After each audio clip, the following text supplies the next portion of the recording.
Te despiertas en una pequeña cámara sin ventanas que huele a sudor, miedo y aceite de oliva. Las paredes de piedra están frías contra tu piel desnuda y puedes oír a lo lejos la risa que resuena desde la casa principal. Ese tipo de risa que te hace encoger el estómago de puro temor. Te duele el cuerpo por lo de anoche, con moretones que florecen en púrpura y amarillo a lo largo de tus costillas como una flor grotesca. El grillete de hierro alrededor de tu tobillo te ha despellejado la piel y al moverte se desprenden escamas de sangre seca. Se acercan unos pasos, sandalias pesadas sobre mármol. Conoces ese sonido. Es el capataz que viene a prepararte para otro día de lo que ellos llaman servicio.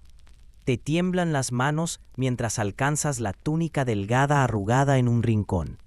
Tienes 15 años, aunque hace tiempo que dejaste de contar los cumpleaños desde que te trajeron aquí. El tiempo se mueve de forma distinta cuando eres propiedad.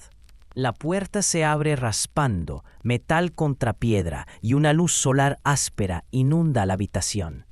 Entrecierras los ojos, alzando una mano temblorosa para protegerte de la luz. La silueta del capataz llena el umbral, una montaña de músculo y cicatrices, su rostro un mapa de crueldad esculpido por años de quebrar espíritus jóvenes. «Límpiate», gruñe, arrojando un paño húmedo a tus pies. «El amo tiene invitados esta noche, invitados importantes». Y tú, sus ojos recorren tu cuerpo con la frialdad calculadora de un tratante de caballos. Vas a ayudar a entretenerlos. Se te cierra la garganta. Sabes lo que eso significa. Lo has sabido desde la primera noche en que te arrastraron, pataleando y gritando, fuera de tu aldea. Desde que te dijeron que las deudas de tu familia habían sido pagadas con la única moneda que les quedaba. Esta era la realidad de incontables jóvenes en la antigua Grecia, no la versión higienizada que enseñan en las escuelas, donde la filosofía y la democracia brillan lo suficiente como para cegarnos ante las sombras detrás de las columnas de mármol y del discurso intelectual. Detrás de los simposios y los debates políticos existía un sistema que devoraba los vulnerables y desechaban su humanidad como si fueran fragmentos de cerámica rota. Antes de sumergirnos en estas historias olvidadas de sufrimiento y supervivencia, si te interesa conocer las verdades ocultas de la historia, considera darle me gusta y suscribirte para más contenido como este. Y por favor, comenta abajo para decirme desde dónde estás escuchando. Me parece increíble que estemos explorando juntos estas historias antiguas desde diferentes partes del mundo, conectados a través del tiempo y el espacio por nuestra curiosidad compartida por el pasado. El proceso de selección comenzaba mucho antes de que tú comprendieras lo que estaba ocurriendo. Tal vez tu familia debía dinero a un terrateniente rico. Tal vez unos saqueadores arrasaron tu aldea durante una de las guerras interminables que asolaban el mundo griego. Tal vez simplemente naciste hermoso en un mundo que veía la belleza como una mercancía que debía cosecharse y venderse. En las aldeas rurales esparcidas por el campo griego, las familias vivían al filo de la supervivencia. Una cosecha perdida, una lesión del padre, una muerte en la familia. Cualquiera de estas cosas podía empujar a un hogar a la deuda. Y cuando los acreedores venían a cobrar, no estaban interesados en promesas vacías ni en ganancias futuras. Querían pago en carne. Imagina una pequeña comunidad agrícola, enclavada en un valle entre olivares. Las casas son sencillas, de adobe y techo de paja, con pisos de tierra y una sola habitación donde familias enteras duermen juntas para darse calor. 2 niños corren desnudos entre las casas. Su risa se mezcla con el balido de las cabras y el sonido lejano de las mujeres moliendo grano. Es una vida dura, pero es vida al fin. Entonces llega la sequía, semana tras semana de un sol implacable que abraza los cultivos marchitos. Los olivos, antiguos y retorcidos, solo dan frutos arrugados. Los campos de cebada se vuelven marrones y quebradizos. Los pozos que han alimentado a la aldea durante generaciones comienzan a secarse. Las familias empiezan a tomar decisiones que ningún padre debería tener que tomar. Primero venden su ganado, las cabras y ovejas que representan toda su riqueza. Luego vienen las joyas, las pocas piezas preciosas que han pasado de generación en generación. Y cuando todo eso desaparece, empiezan a mirar a sus hijos con otros ojos. Los mercaderes de esclavos llegan como buitres que huelen la carroña. Se instalan en el centro del pueblo, con sus cadenas y cuerdas enroscadas como serpientes de metal, sus libros de cuentas llenos de nombres y precios. Ofrecen pago inmediato a cambio de contratos a largo plazo. 20 años de servicio por suficiente plata como para alimentar a una familia durante el invierno. Suena razonable, incluso generoso, cuando tus hijos literalmente se están muriendo de hambre. Pero tú tienes 12 años. No entiendes las matemáticas de la desesperación. Solo sabes que tu padre no puede mirarte a los ojos mientras negocia tu precio. Que tu madre se da la vuelta cuando el mercader te examina los dientes como si fueras un caballo. Sientes las manos ásperas revisando tus músculos, evaluando tu potencial. Oyes palabras como prometedor, buena crianza, apto para el servicio doméstico, pero no comprendes lo que significan. Todavía no. El mercader cuenta las monedas de plata en la palma de la mano de tu padre. El metal brilla bajo el sol. Cada pieza representa un año de tu vida. A tu padre le tiemblan las manos mientras toma el dinero, pero lo toma de todos modos. Tu madre se cubre el rostro y llora, pero no detiene la transacción. Te dicen que es temporal, que ganarás dinero y regresarás a casa convertido en un hombre, lo bastante rico como para comprar tu propia tierra, tal vez incluso tomar una esposa. Prometen que te tratarán bien, que aprenderás habilidades valiosas, que esta es una oportunidad para progresar. Las mentiras caen de sus labios como miel de un panal roto, dulces, pero venenosas.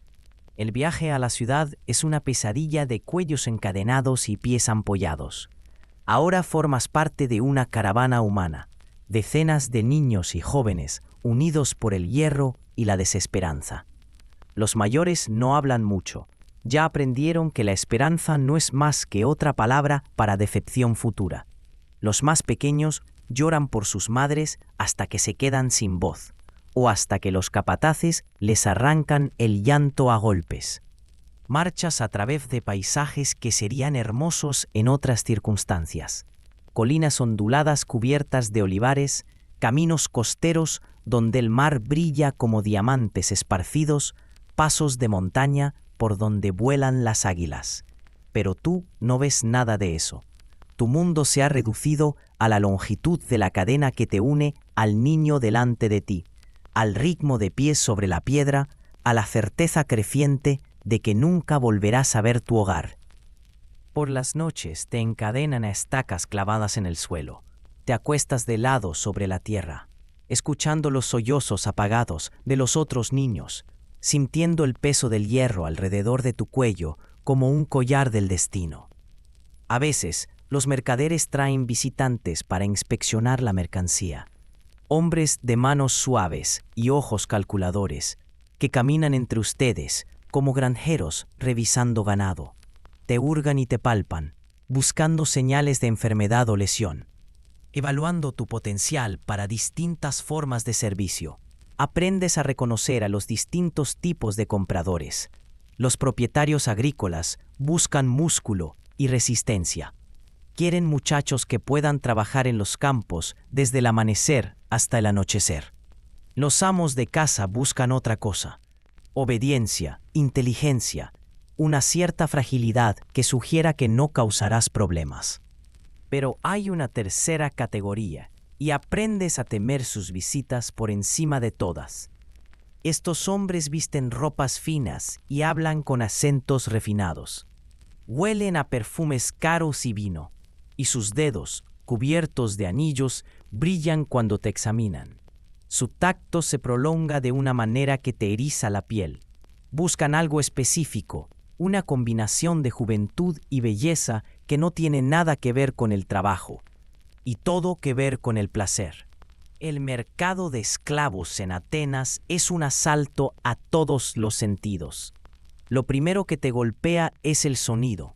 Cientos de voces regateando, llorando, suplicando, ordenando. Luego viene el olor. Cuerpos sin lavar, miedo, sudor, orina y algo más que no puedes identificar, pero que te revuelve el estómago. Entonces lo ves y entiendes por qué los esclavos mayores te advirtieron que mantuvieras la mirada baja. Cuerpos desnudos, organizados en hileras como mercancía. Niños apenas capaces de caminar, de pie junto a sus madres, con los ojos abiertos de confusión. Ancianos de espaldas encorvadas y espíritus rotos, cuyo valor se mide en la poca fuerza que aún queda en sus músculos envejecidos. Y por todas partes, los compradores rondando como tiburones, señalando y discutiendo precios, como si las personas sobre las plataformas no pudieran oír cada palabra. Te lavan y te engrasan antes de la venta. No por amabilidad, sino porque la mercancía limpia se vende mejor. El aceite hace que tu piel brille bajo el sol, resaltando los músculos que desarrollaste durante el viaje. Alguien ha decidido que eres demasiado bonito para el trabajo de campo, y te colocan con los esclavos domésticos, los destinados al servicio interior. La voz del subastador retumba por todo el mercado mientras describe tus atributos, tu edad, tu región de origen, tu estado físico. Menciona tu apariencia agradable y tu temperamento dócil, palabras codificadas que hacen que ciertos compradores se inclinen hacia adelante con interés. La subasta empieza baja, pero sube rápido a medida que más hombres se suman a la competencia. Permaneces inmóvil sobre la plataforma, intentando desaparecer dentro de ti mismo mientras manos desconocidas exploran tu cuerpo. Alguien te obliga a abrir la boca para revisar tus dientes. Otro prueba la fuerza de tu agarre. Un tercero pasa sus dedos por tu cabello, comentando su textura y color. Ya no eres una persona, eres un objeto siendo evaluado para su compra. El comprador final se llama Lisandro, aunque no sabrás su nombre hasta más tarde. Por ahora, solo ves su sonrisa satisfecha mientras cuenta las monedas de plata. Sus ojos ya te poseen, incluso antes de que la transacción haya terminado.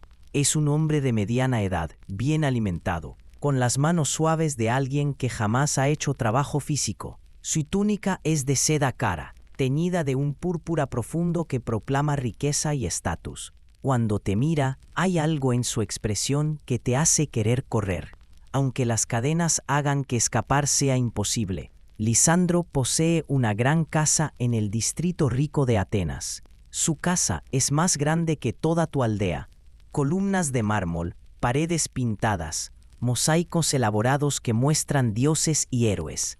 Sirvientes corren por los pasillos con bandejas de comida y vino, sus movimientos rápidos y nerviosos. Notas que muchos de ellos son jóvenes, todos bellos a su manera, todos con la misma expresión de desesperación resignada que estás empezando a reconocer como el rostro de la esclavitud. El capataz que te reclama de parte de Lisandro se llama Demetrio. Fue esclavo él mismo, comprado de niño y ascendido a base de inteligencia y crueldad. Ahora dirige a los esclavos domésticos con puño de hierro, entendiendo mejor que nadie cómo romper espíritus y garantizar obediencia. Te explica las reglas mientras te guía por la casa. comerás 2 veces al día, gachas de cebada por la mañana, pan y aceitunas por la noche. Recibirás ropa limpia 1 vez por semana. Te bañarás cuando te lo ordenen, comerás cuando te lo ordenen, dormirás cuando te lo ordenen, hablarás solo cuando se te hable. Nunca mirarás a los ojos a una persona libre. Jamás rechazarás una orden, sin importar cuál sea. Y entonces llega la parte que hace que la sangre se te congele en las venas. Estás aquí para servir al amo y a sus invitados, dice Demetrio, en cualquier capacidad que ellos requieran. Ese servicio, explica con una sonrisa cruel, puede implicar servir vino, llevar comida, limpiar habitaciones o proporcionar entretenimiento. La naturaleza de ese entretenimiento, dice, se te aclarará con el tiempo. Algunos esclavos se resisten al principio, añade, pero resistirse solo conduce al dolor. La obediencia, en cambio, puede traer ciertos privilegios. Mejor comida, un lugar más cálido donde dormir, quizás hasta pequeñas posesiones personales. Tus nuevos aposentos están en el sótano de la casa. Una serie de celdas pequeñas donde duermen los esclavos varones. Cada celda tiene un colchón de paja, una manta delgada y un orinal. Las paredes son de piedra gruesa, diseñadas para amortiguar el sonido. Pronto comprendes por qué. Los otros esclavos te reciben con una mezcla de simpatía y advertencia. Está Marcus, un chito de tu edad que lleva aquí 2 años. Sus ojos contienen una profundidad de dolor que parece imposible en alguien tan joven. Está Alexios, mayor y con cicatrices, que te habla en susurros sobre los invitados especiales que visitan la casa y lo que esperan del entretenimiento.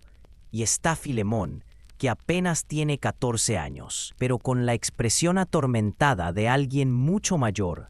Alguna vez fue el hijo de una familia de comerciantes modestos, hasta que el negocio de su padre fracasó y los acreedores lo perdieron todo, incluso a los hijos. Lleva 6 meses en la casa, y es él quien te explica lo que realmente ocurre durante los simposios. La cultura griega celebraba el simposio, la fiesta de bebida donde los hombres educados se reunían para discutir filosofía, política y arte. Eran supuestamente reuniones sofisticadas, conversaciones intelectualmente estimulantes entre las mentes más brillantes del mundo antiguo. Al menos así es como se recuerdan. La realidad era, con frecuencia, muy distinta, especialmente cuando el vino fluía sin medida y los invitados comenzaban a exigir formas de entretenimiento más íntimas. Los esclavos no solo estaban obligados a servir comida y bebida, sino también a servirse a sí mismos. Los mismos filósofos que debatían sobre la virtud y la justicia durante el día no tenían reparos en usar a los jóvenes esclavos para su placer por la noche. Los mismos hombres que escribían poesía hermosa sobre el amor y el honor trataban a sus propiedades humanas como juguetes vivientes, para ser usados y descartados a voluntad. Filemón describe los rituales de preparación con una voz desprovista de emoción, como si hablara de la vida de otra persona. Los esclavos son bañados y untados con aceite, sus cuerpos alisados y brillantes. Se les da una túnica especial, de tela tan delgada que se pega al cuerpo, diseñada más para provocar que para vestir. A veces se les entrega joyería, brazaletes dorados o collares que los marcan no como herramientas de trabajo, sino como adornos. El simposio comienza de manera formal. Los invitados se reclinan en divanes dispuestos alrededor del salón, discutiendo los temas del día, mientras los esclavos sirven vino y presentan platos elaborados. La conversación puede tocar temas como la naturaleza de la democracia, la filosofía de Sócrates o las campañas militares más recientes. Son hombres educados, cultos, orgullosos de su sofisticación intelectual. Pero a medida que avanza la noche y el vino hace efecto, el tono cambia. Las discusiones filosóficas dan paso a un entretenimiento más burdo. Las historias se vuelven chistes obscenos, los debates intelectuales se transforman en competencias jactanciosas y los esclavos, que hasta ese momento servían en silencio a los márgenes de la habitación, de pronto se convierten en el centro de atención. Empieza competiciones pequeñas, sirve vino a este invitado, masajea los hombros de aquel, alimenta con uvas al hombre del diván en la esquina. Cada tarea parece inocente por sí sola, pero pronto aprendes a leer las señales, el modo en que las conversaciones se apagan cuando te acercas, los toques prolongados que no tienen nada que ver con servir vino, la forma en que ciertos invitados observan tus movimientos con un interés depredador. La primera vez que eres seleccionado para servicio especial, eres demasiado ingenuo para entender lo que está ocurriendo. Un invitado, un hombre lo bastante viejo como para ser tu abuelo, pide que te sientes con él en su diván. Dice que quiere compartir su vino contigo, hablar sobre tu tierra natal, preguntarte por tu familia. Sus preguntas parecen amables al principio. ¿De dónde eres? ¿Extrañas tu hogar? ¿Te tratan bien? Su mano descansa en tu hombro mientras habla. Luego se desliza hacia tu espalda y más abajo. Intentas apartarte, pero su agarre se vuelve más fuerte. Otros invitados observan ahora. Las conversaciones se desvanecen mientras todos enfocan su atención en el entretenimiento. Lo que ocurre a continuación queda grabado en tu memoria con la claridad que solo permite el trauma. El modo en que tus protestas son ignoradas, cómo tus esfuerzos por escapar provocan risas entre los demás invitados, la sensación de impotencia mientras te inmovilizan, cómo te arrancan la ropa, cómo termina tu infancia de la forma más brutal posible. Después, yaces en tu celda mirando el techo de piedra, tratando de entender cómo puede existir tanta crueldad en el mundo. Tu cuerpo duele, pero las heridas emocionales son mucho más profundas.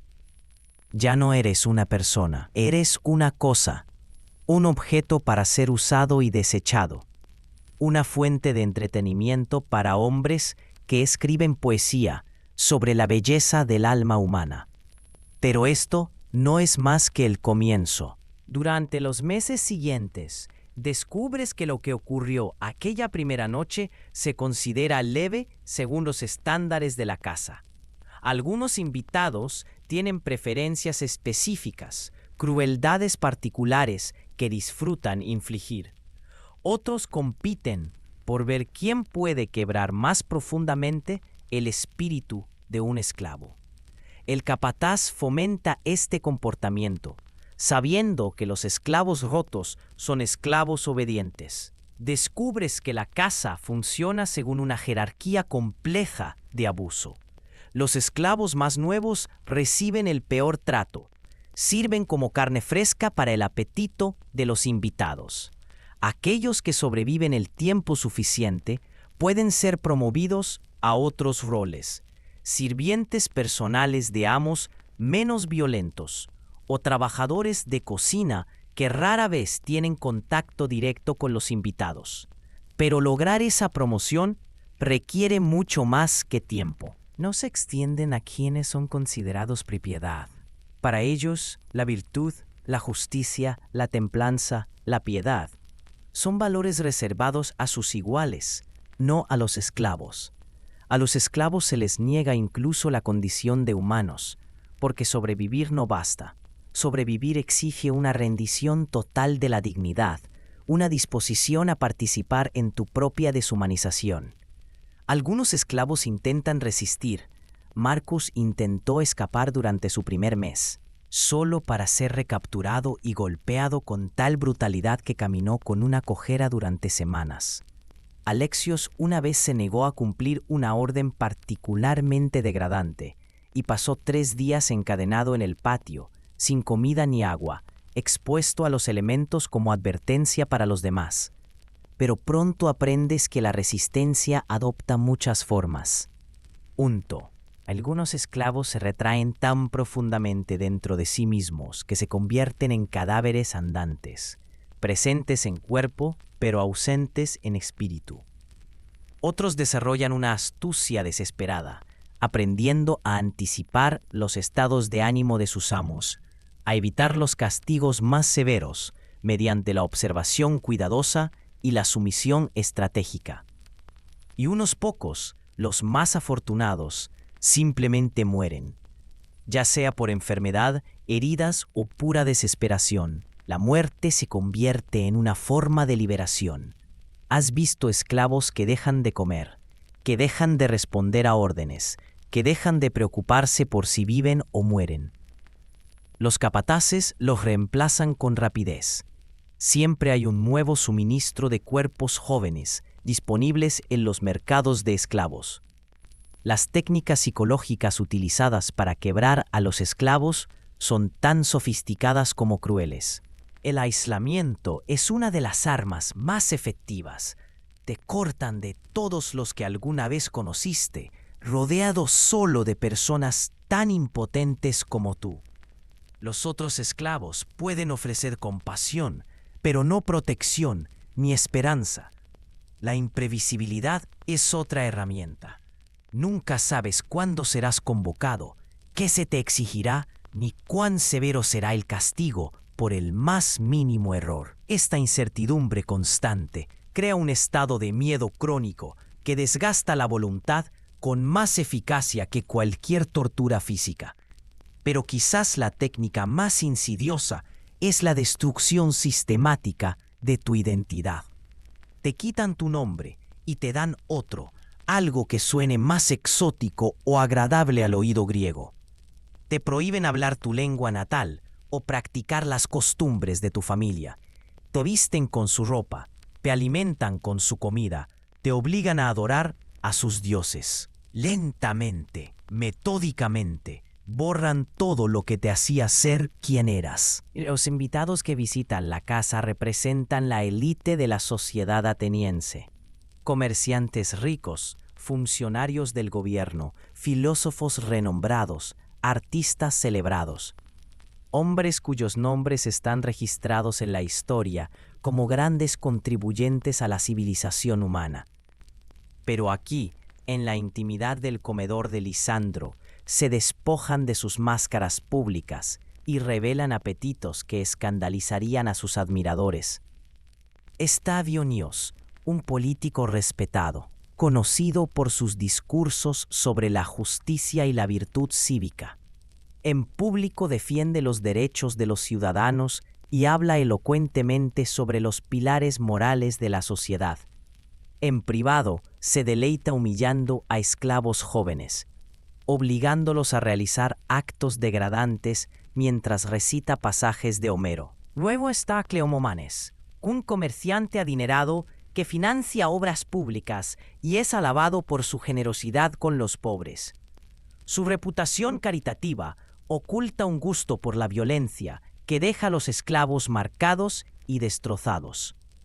Considera su crueldad una forma de educación, afirmando que el dolor enseña lecciones valiosas sobre el orden natural de la sociedad. Y lo más perturbador de todo, el sofista, un filósofo que escribe tratados sobre ética y la vida buena. Sus enseñanzas públicas enfatizan la importancia de la virtud, el autocontrol y el respeto por el orden divino. Pero cuando el vino le afloja la lengua y le oscurece el corazón, se convierte en un monstruo que justifica cada crueldad con complejos argumentos filosóficos. Estos hombres no ven sus actos como contradictorios. En sus mentes, los esclavos existen en una categoría moral diferente de los ciudadanos libres. Las virtudes que aplican entre ellos simplemente no se extienden a quienes son tratados como propiedad. Entre iguales, simplemente no se aplica a la propiedad. Un hombre puede ser generoso con sus vecinos, justo con sus iguales y cruel con sus esclavos sin sentir la menor contradicción. Esta ceguera moral se extiende por toda la sociedad griega. La misma cultura que produjo arte magnífico, filosofía revolucionaria y sistemas políticos innovadores, también normalizó la completa deshumanización de clases enteras de personas. La contradicción no es accidental, es estructural. El tiempo de ocio que permitía a los ciudadanos libres dedicarse a la filosofía, el arte o el debate político se sostenía sobre los hombros del trabajo esclavo. A medida que los meses se convierten en años, desarrollas estrategias de supervivencia que habrían sido impensables para tu yo más joven. Aprendes a leer las señales sutiles que revelan el estado de ánimo y las preferencias de un invitado. Descubres qué comportamientos aumentan tus probabilidades de obtener pequeñas recompensas y cuáles te asegurarán castigos. Dominas el arte de la ausencia psicológica. Aparentas obediencia mientras te retiras tan profundamente dentro de ti mismo que tu espíritu permanece intocable. Pero sobrevivir tiene un precio. Cada compromiso con el mal le arranca un pedazo a algo esencial dentro de ti. Cada momento de sumisión refuerza la lección de que eres impotente, inútil, desechable. El niño que alguna vez corrió riendo entre los olivares se convierte en un joven de ojos vacíos que se desplaza por la vida como un fantasma encerrado en su propio cuerpo. Sina, los demás esclavos se convierten en tu única familia, unidos por un trauma compartido y una necesidad mutua de protección.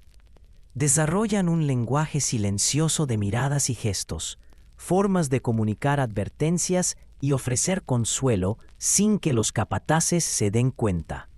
Comparten la poca comida que pueden ahorrar. Se turnan para hacer guardia durante las pocas horas de descanso permitidas.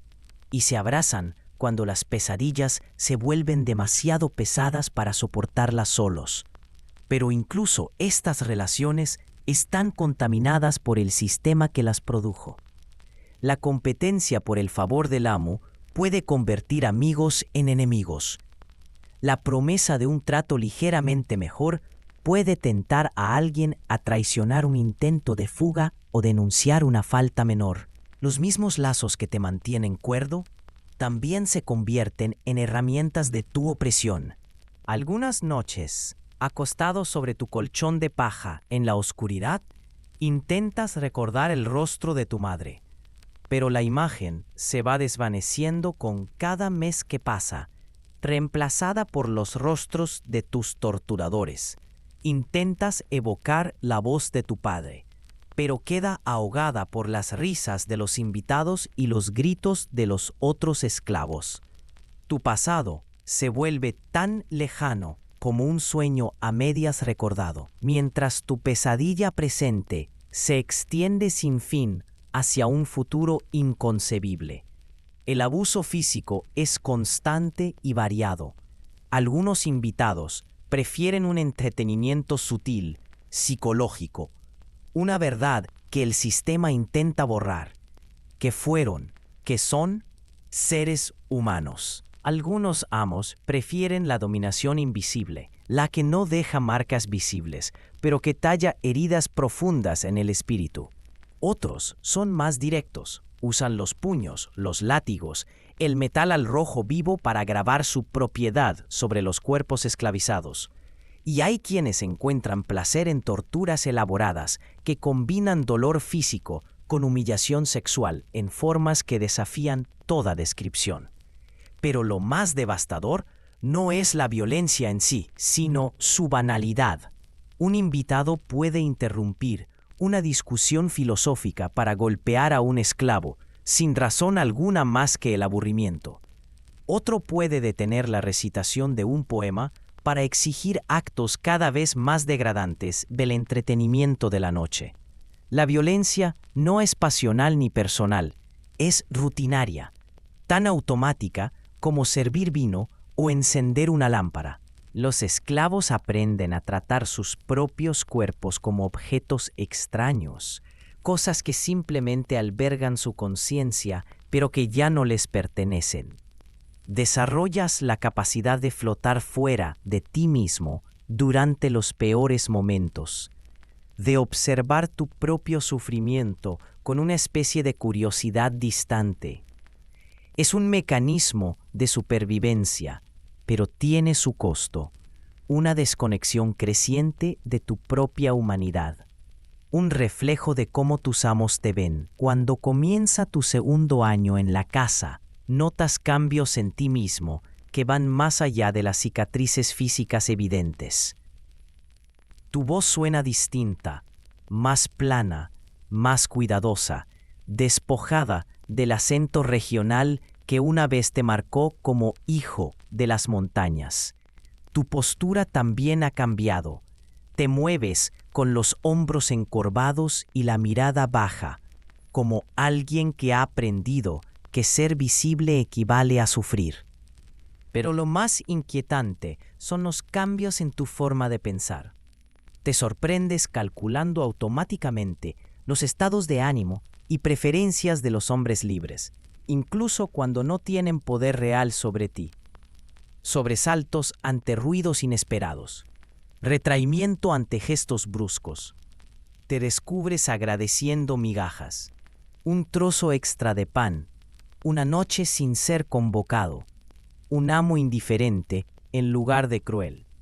Esa es quizás la victoria más profunda del sistema. Su éxito psicológico crea esclavos que no solo obedecen por miedo, sino que interiorizan su impotencia hasta tal punto que la idea de resistir ni siquiera cruza sus pensamientos. Los amos ya no necesitan vigilar ni amenazar constantemente. Sus víctimas han aprendido a vigilarse a sí mismas. Y sin embargo, incluso dentro de esta maquinaria despiadada de deshumanización, persisten pequeños actos de resistencia. Los esclavos encuentran maneras sutiles de preservar su dignidad y su humanidad.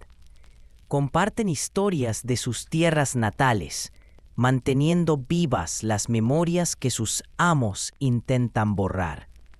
Crean arte con sobras, pequeñas esculturas escondidas en las paredes, canciones tarareadas tan suavemente que los capataces no pueden oírlas, poemas compuestos en lenguas que sus captores no comprenden. Y lo más importante, dan testimonio. En susurros durante breves momentos de privacidad.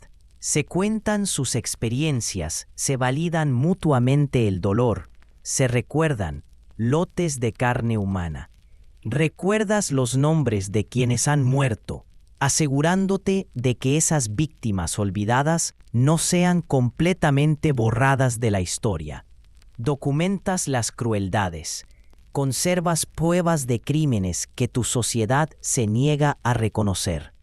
Este acto de testimonio se convierte en una forma de resistencia en sí misma. Al insistir en su propia humanidad y en la realidad de su sufrimiento, los esclavos persisten la narrativa del amo que los retrata como propiedades contentas o participantes voluntarios de su propia explotación. Mantienen viva la posibilidad de que algún día alguien escuche sus historias y reconozca su verdad.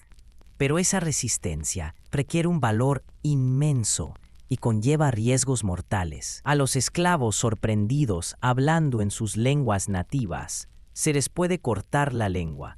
A quienes comparten comida o consuelo con otros esclavos, se les separa o se les vende a amos aún más crueles.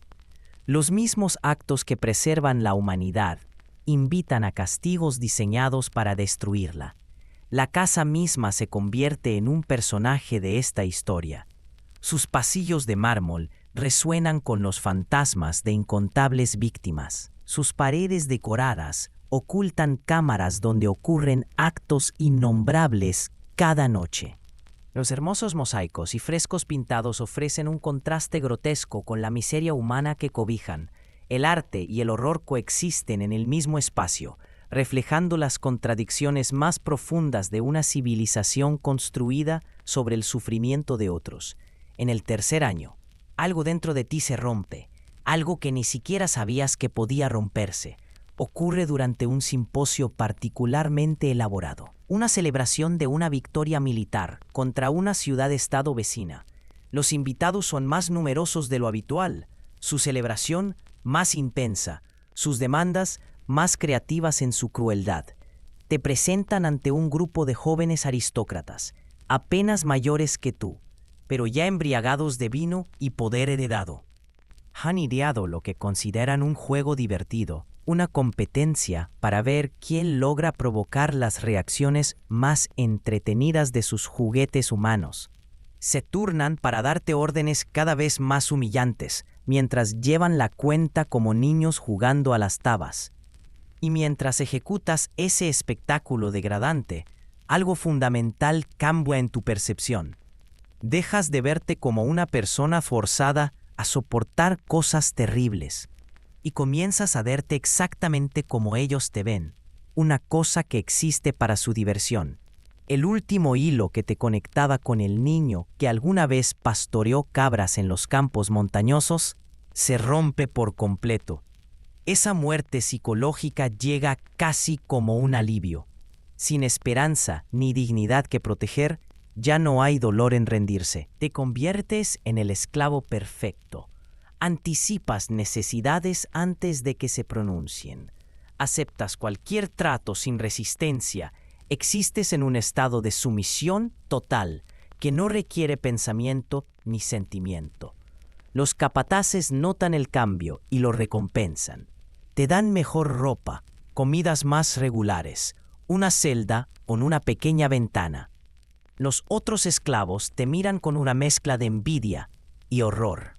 Reconocen en lo que te has convertido y entienden el precio que has pagado por esas pequeñas comodidades. Pero incluso en este estado de entumecimiento emocional, fragmentos de conciencia persisten. Observas los ritmos del hogar con el interés distante de quien ve una obra de teatro. Notas patrones en el comportamiento de los invitados, ciclos de violencia e indulgencia que se repiten de forma predecible. Comienzas a comprender la economía del sufrimiento que mantiene funcionando el sistema. La casa opera con un suministro constante de víctimas frescas. Los esclavos jóvenes rara vez duran más de unos pocos años. Algunos mueren por enfermedad o heridas. Otros son vendidos a escuelas de gladiadores o a minas cuando su belleza se desvanece. Algunos simplemente desaparecen una noche, su destino no registrado, no lamentado. Esta rotación constante obliga a realizar visitas regulares a los mercados de esclavos.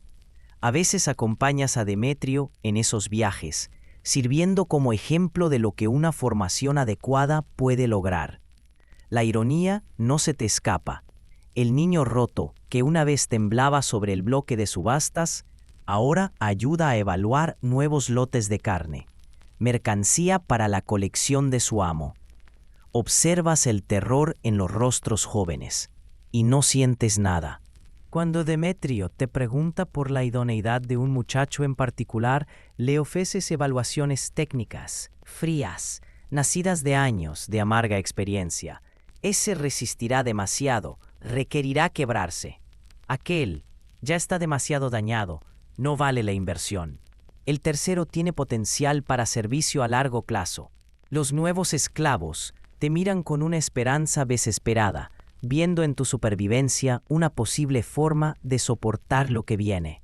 No comprenden que sobrevivir y vivir son cosas muy distintas. No ven que la persona que está ante ellos murió hace años, dejando solo una carcasa hueca programada para servir. Durante una visita al mercado, te cruzas con un niño que te recuerda poderosamente a tu yo más joven.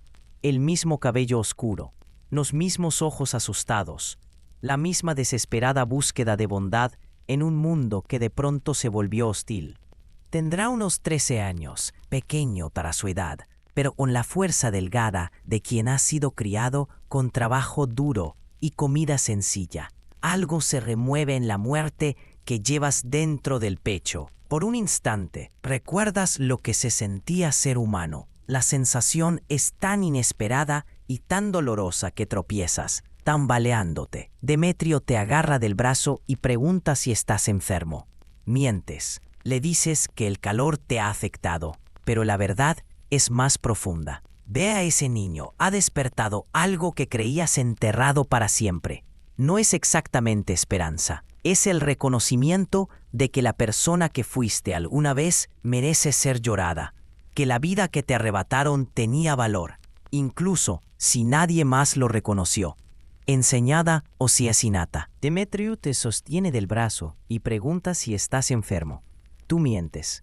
Le dices que el calor te ha afectado, pero la verdad es mucho más compleja. Ver a ese niño ha despertado algo que creías extinguido para siempre. No es esperanza, exactamente. Es una súbita conciencia que la persona que alguna vez fuiste merece ser llorada, que la vida que te arrebataron tenía valor, aunque nadie más lo haya reconocido jamás. El niño es comprado por otra casa, lo cual te ahorra el suplicio de presenciar su transformación. Pero su imagen te persigue durante semanas. Te trae sueños que no habías tenido en años. Te descubres recordando la comida de tu madre, la risa de tu padre, el viento en la cara mientras corrías por los prados de montaña. Esos recuerdos son peligrosos. Amenazan el entumecimiento cuidadosamente construido que te permite funcionar. Pero también te recuerdan que, bajo el esclavo perfecto, aún sobreviven fragmentos del ser que fuiste. La pregunta comienza a rondarte. ¿Vale la pena preservar esos fragmentos? ¿O sería un acto de misericordia rendirse por completo? La respuesta llega durante otro simposio, uno más silencioso que los anteriores. Los invitados son hombres mayores, filósofos y políticos, inmersos en una conversación seria sobre la justicia y el estado ideal. Tú sirves vino y escuchas sus debates con la invisibilidad entrenada del mobiliario humano. Hablan de los escritos de un filósofo famoso y discuten si la virtud puede enseñarse o si algunas almas nacen naturalmente inferiores. Enseñada o innata, uno de los invitados sostiene que algunas personas están naturalmente destinadas a la esclavitud, nacidas con almas inferiores que las hacen incapaces de autogobernarse. Otro argumenta que el entorno moldea el carácter, que incluso los esclavos podrían ser capaces de virtud en otras circunstancias. La ironía es abrumadora. Estos hombres que violan niños y torturan a los indefensos están debatiendo sobre la naturaleza de la virtud, mientras tú, su víctima, permaneces en silencio sosteniendo su vino. Hablan de justicia mientras cometen las mayores injusticias. Teorizan sobre el estado ideal mientras crean un infierno en la tierra para quienes están bajo su poder. Pero al escuchar su debate, comprendes algo importante. Su sofisticación filosófica no justifica su crueldad, la empeora. Tienen la capacidad intelectual para entender lo que hacen. Saben que está mal y aún así eligen el mal. No son bárbaros ignorantes actuando por instinto. Son monstruos ilustrados que han racionalizado sus monstruosidades. Esta comprensión te trae una clase extraña de claridad. Ahora entiendes que el sistema no es producto de la ignorancia ni del pensamiento primitivo. Es el resultado de decisiones deliberadas tomadas por personas que saben distinguir el bien del mal, pero aún así eligen lo peor. El arte hermoso, las discusiones filosóficas, las innovaciones políticas, nada de eso representa un verdadero progreso moral. Son simplemente formas distintas de expresión humana que coexisten sin problema con una crueldad sin límites. Pasan los años en este estado de desesperanza lúcida. Perfeccionas el arte del servicio invisible, moviéndote por la casa como un fantasma que solo toma forma cuando se le necesita. Observas cómo llegan esclavos más jóvenes y se quiebran. Presencias los ciclos de violencia y explotación que nunca cambian. Eres testigo del desfile interminable de ciudadanos respetados, que se quitan la máscara en privado. Te detienes junto a tu pequeña ventana y miras las mismas estrellas que contemplabas desde el techo de la casa de tu familia. Te preguntas si tus padres siguen vivos, si alguna vez piensan en el hijo que vendieron para poder sobrevivir. Imaginas a tus hermanos ya adultos, quizás con hijos, contando historias sobre aquel hermano que se fue cuando eran pequeños. Pero esos pensamientos ya no te causan dolor, son como música lejana, hermosa, pero desconectada de tu existencia actual. Has aprendido a apreciarlos sin desear lo que representan. Es una forma de meditación, la capacidad de sostener recuerdos sin aferrarte a ellos. El final, cuando llega, lo hace sin advertencia ni drama. Tienes quizá 25 años, aunque la edad ha perdido significado en este lugar, donde el tiempo se mide en sufrimiento, no en estaciones. Tu cuerpo lleva las marcas del daño acumulado por años de abuso. Cicatrices que nunca sanaron del todo, articulaciones que duelen por antiguas lesiones. Una tos persistente que sugiere algo mal en tu pecho. Más importante aún, tu utilidad está disminuyendo. Los invitados que antes se peleaban por reclamar tus servicios, ahora apenas notan tu presencia. Han llegado nuevos esclavos, con belleza fresca y espíritus aún intactos, haciendo que tu obediencia entrenada parezca común, no exótica. Demetrio te llama a sus aposentos una mañana y te informa que serás vendido a una operación minera en las montañas. No se presenta como castigo ni como recompensa, sino como una simple decisión económica. Tu valor como entretenimiento doméstico ha caído por debajo del costo de mantenerte, pero aún te quedan años de trabajo duro por delante. Los campos mineros son donde los esclavos van a morir lentamente. Todos lo saben, incluso tú. El trabajo es agotador, las condiciones son letales y la esperanza de vida se mide en meses, no en años.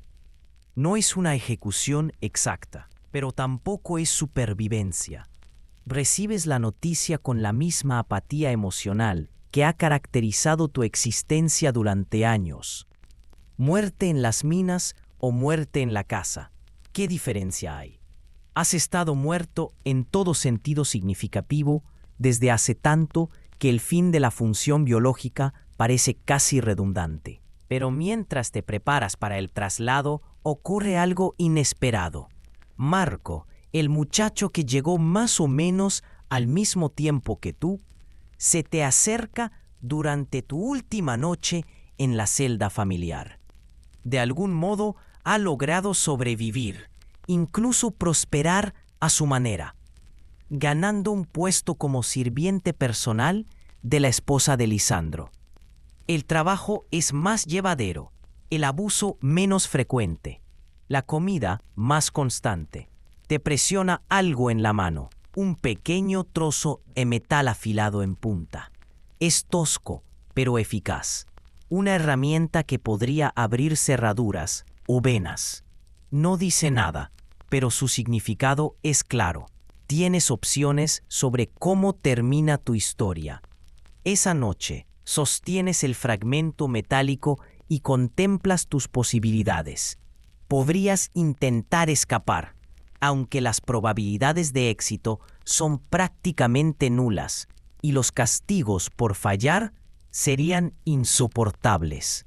Podrías usarlo como arma contra tus captores, logrando un instante de venganza antes de una muerte inevitable, o podrías usarlo contra ti mismo, eligiendo el momento y la forma de tu salida de este mundo.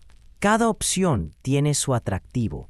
La fuga ofrece la fantasía de libertad, aunque su realidad sería breve.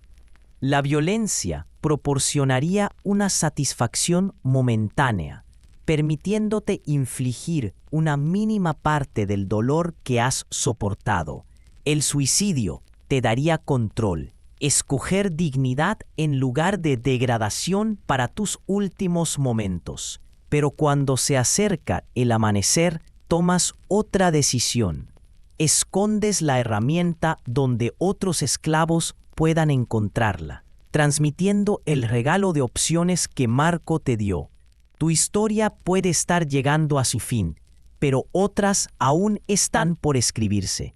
Tal vez alguna de ellas encuentre un final distinto.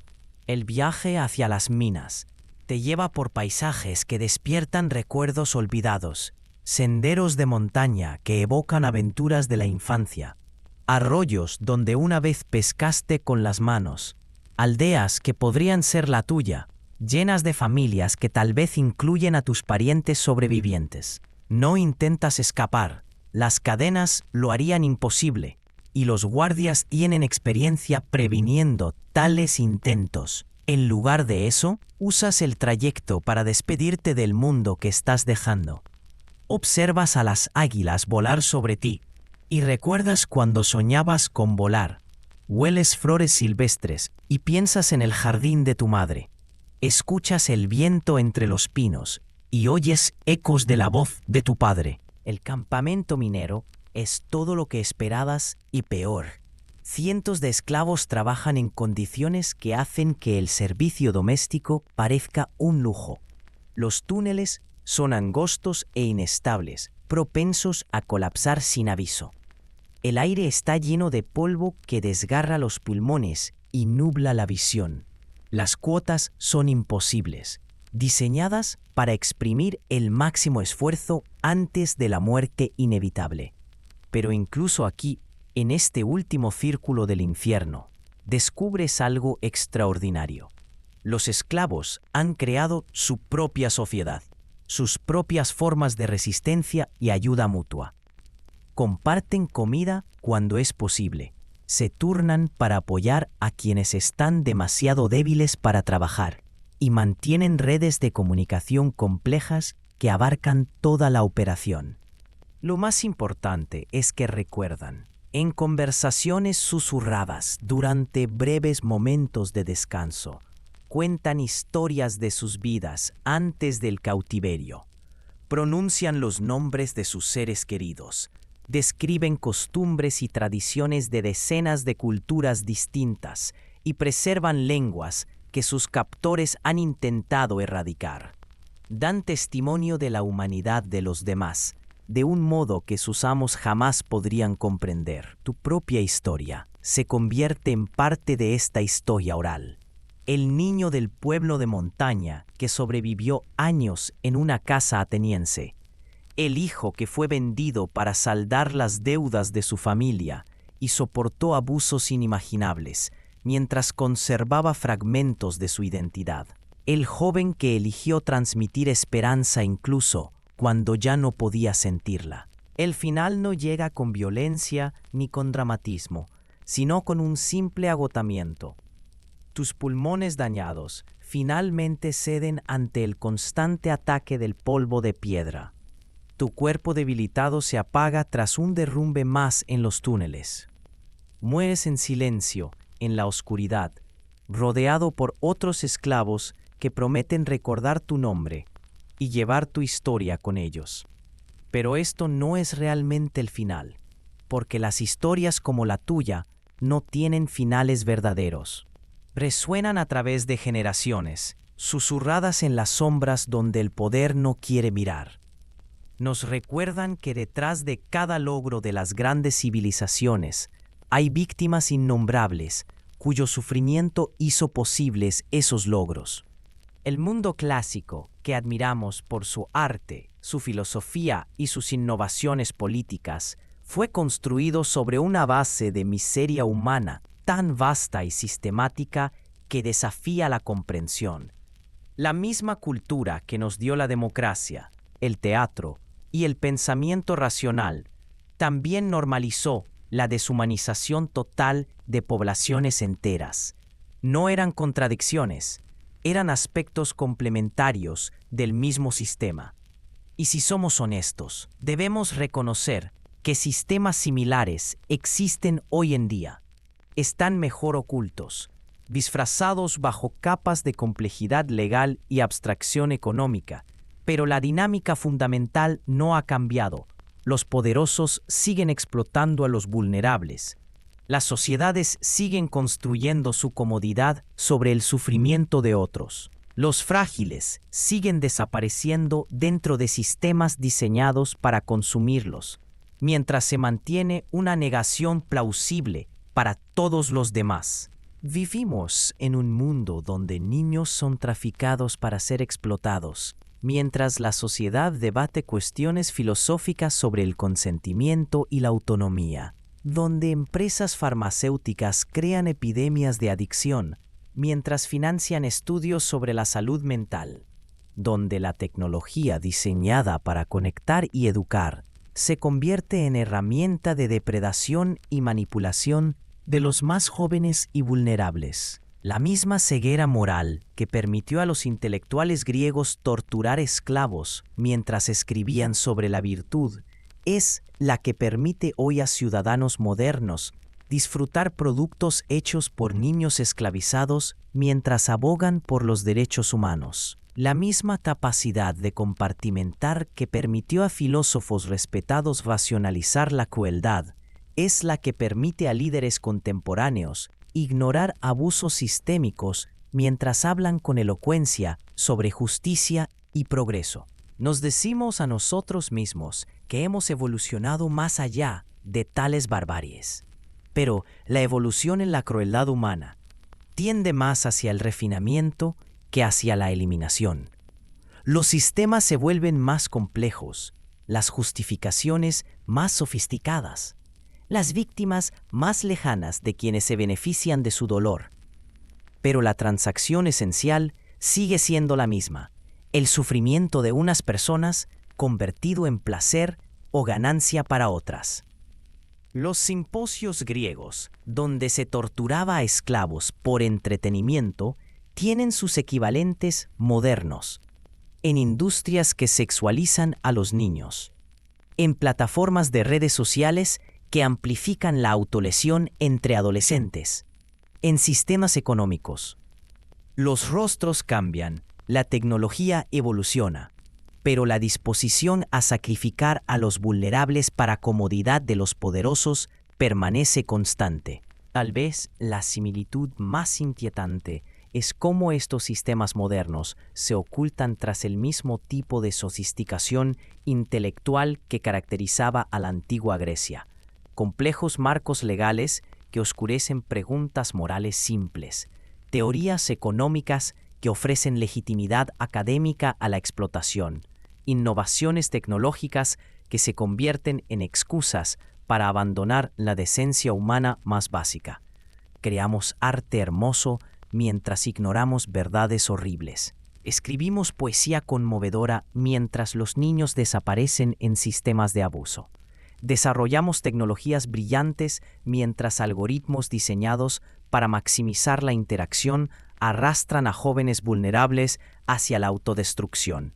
Sostenemos discusiones filosóficas sofisticadas sobre ética, mientras las normas éticas más elementales se violan cada día en nuestro nombre. El niño cuya historia seguimos a lo largo de estas páginas murió olvidado en una mina de montaña. Su nombre se perdió. Su sufrimiento no quedó registrado en las historias oficiales. Su voz fue silenciada por quienes la consideraban incómoda. Pero su experiencia resuena a través del tiempo en las voces de todos aquellos que han sido tratados como menos que humanos para beneficio de otros. Esta noche, en algún lugar del mundo, otro niño está siendo vendido para pagar las deudas de su familia. Otro joven está siendo quebrado por sistemas diseñados para explotar su vulnerabilidad. Otra víctima está descubriendo que la civilización que creía basada en principios nobles se sostiene en realidad sobre los cimientos de una crueldad cuidadosamente oculta. Sus historias aún se están escribiendo. Sus voces siguen clamando por alguien que escuche, que dé testimonio, que recuerde sus nombres y honre su humanidad. La pregunta no es si estas cosas suceden. Suceden constantemente, en todas partes. ocultas a plena vista por nuestra disposición colectiva a mirar hacia otro lado. La verdadera pregunta es si seguiremos perpetuando la antigua tradición de ceguera moral, que nos permite disfrutar de los beneficios de una crueldad sistemática, mientras mantenemos intacta nuestra sensación de superioridad ética. Si seguiremos contándonos mentiras cómodas sobre el progreso humano, mientras personas reales sufren en las sombras de nuestra ilustración, o si finalmente reconoceremos que el precio de nuestra civilización siempre ha sido pagado por aquellos que no tuvieron elección en la transacción. Ese niño en la mina de montaña murió por la misma razón por la que mueren niños hoy, porque las sociedades siempre han encontrado formas de racionalizar lo impensable cuando sirve a sus intereses. Los pasillos de mármol aún resuenan con sus gritos. Los mosaicos hermosos aún esconden las manchas de sangre inocente. Y en alguna parte de nuestras propias ciudades resplandecientes, en nuestras propias instituciones sofisticadas, los mismos horrores antiguos llevan rostros nuevos y hablan en lenguajes contemporáneos, mientras el mal esencial permanece sin cambios. Nosotros somos ellos, ellos son nosotros. La única diferencia es el tiempo, y el tiempo nunca ha sido una barrera para la crueldad humana.